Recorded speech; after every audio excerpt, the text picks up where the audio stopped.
आणि या ठिकाणी सर्व जमलेले माझे बंधू आणि भगिनींनो, आज या ठिकाणी जगद्गुरु श्री संत तुकाराम महाराजांच्या पदस्पर्शाने पावन झालेली आपली लोगाव नगरी आणि या लोगाव नगरीमधलं एक कन्यारत्न जे साता समुद्रापलीकडे जाऊन आपल्या पालकांचं नाव रोशन करत आपल्या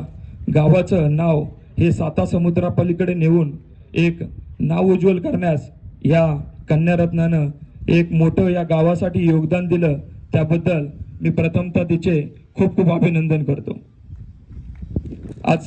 आता सरांनी सांगितल्याप्रमाणे आपल्या लोगाव पंचक्रोशी ही औद्योगिकरणामध्ये पुणे शहरातच नव्हे तर पूर्ण महाराष्ट्रामध्ये ओळखली जाते। लोगावचं नाव हे कुठं महाराष्ट्रापुरतं नाही